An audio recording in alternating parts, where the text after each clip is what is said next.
Rusty Bowers, the Republican Speaker of the Arizona House who delivered gripping testimony earlier this summer to the House committee investigating the January 6 Capitol riot, lost his bid for a state Senate seat on Tuesday to a candidate backed by former President Donald Trump, NBC News projected. Armed with Trump's endorsement, former state Senator David Farnsworth held a lead of more than 20 points over Bowers in their bid for Arizona's 10th district as of 1:15 a.m. Eastern Time. Bowers, who testified to the committee of the effort by Trump and his allies to get him to overturn the 2020 election in his state, told NBC News last month it would be difficult for him to pull off a victory in his state Senate race.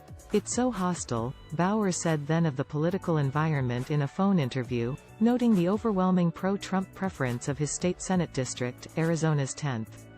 "If I pull this off, it's going to be a miracle." Just weeks after Bowers' testimony, the Arizona Republican Party censured him, saying he has demonstrated he is unfit to serve the platform of the Republican Party of Arizona and the will of the voter of the Republican Party in Arizona, and called on voters to expel him permanently from office. It is highly unusual for a state party to make such a proclamation ahead of a contested primary.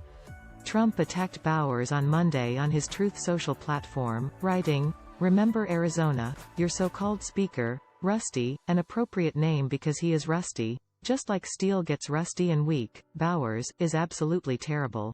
He called on Arizonans to vote him out. Bowers, who has served a combined 17 years between Arizona's State House and Senate, received the John F. Kennedy Profile and Courage Award this year for his handling of the post-election period. His race served as the first and possibly only test this cycle of whether a Republican can publicly cross Trump before the January 6 panel and still win a GOP primary, one that took place while Bowers' testimony was still fresh in voters' minds.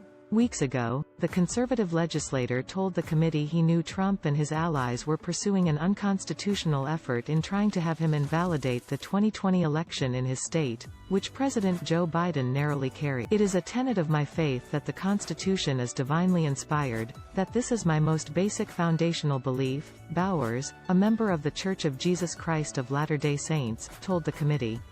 "And so for me to do that because somebody just asked me to, is foreign to my very being. I will not do it." Speaking with NBC News, Bowers described the response to his testimony in his district as mixed. "Among my friends and people that I know personally in the district, it's been good," he said. "But generally, it is not seen as good. It's been, there you go." He also said he disagreed with people who tell him his decision to testify took courage. "I don't see me having some courageous Don Quixote-esque moment. Maybe that's it, but certainly not a Joan of Arc," Bowers said. "But I did what I had to do. I knew that there might be consequences, and in some cases, I knew that it would end relationships. But I have to tell the truth.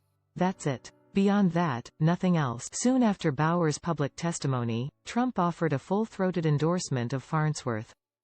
Bowers described Farnsworth as a backbencher who did exactly zero while previously serving in the state Senate for 8 years. The House Speaker promoted legislative wins from his most recent term, including overseeing the passage of a budget package with bipartisan support and legislation intended to bring new water sources to the state, one in which conservation issues loom large. Farnsworth touted his Trump endorsement prominently, while also claiming to be the best candidate to tackle inflation, migration at the border and overhaul election. Asked what a Farnsworth win would say about the state of the party, Bowers said then, "It says that Mr. Trump has, there's a very, I would almost call it cultic appeal.